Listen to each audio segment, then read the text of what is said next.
Donc le passeport TIC, il a commencé en septembre 2003 et nous avons tout de suite embrayé pour que nos élèves puissent obtenir cette attestation particulière. En fait, les objectifs du passeport TIC, c'est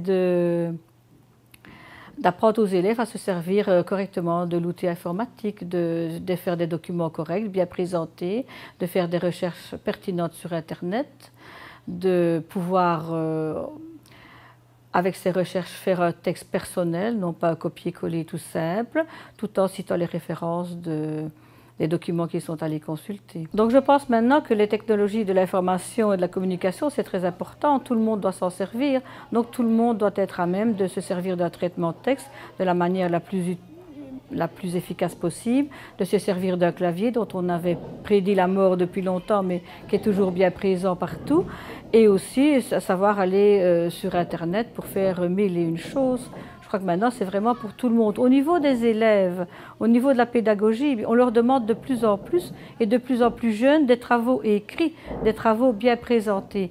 Et là c'est ça le problème parce que à peu près tout le monde utilise Word, mais personne ne, enfin je dis Word, utilise le traitement de texte, mais peu de personnes l'utilisent vraiment de manière efficace, connaissent vraiment la meilleure façon possible de s'en servir.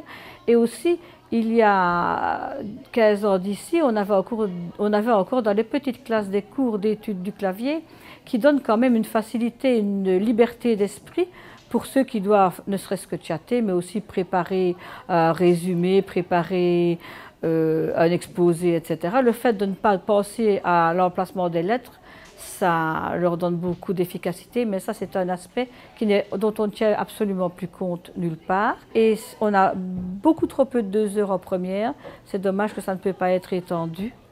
Et même dans les classes supérieures, parce que quand ils doivent faire un TFE, un travail de fin d'études, ils n'ont pas nécessairement tous les atouts en main pour le présenter correctement. Alors je voulais aussi parler de l'association des professeurs de secrétariat bureautique qui s'occupe de faire des championnats interscolaires, de récompenser les élèves qui font les meilleurs résultats. On fait ça chaque année depuis bientôt 30 ans, donc c'est très important. Et je m'occupe aussi d'une fédération internationale où là ce sont vraiment les professionnels de la profession en saisie de la parole, en bureautique, en information. Ça s'appelle l'Intersteno. Il y a un championnat du monde à Paris cette année au mois de juillet et nous espérons bien y envoyer une bonne dizaine de Belges et au moins 5 Wallons, si pas plus.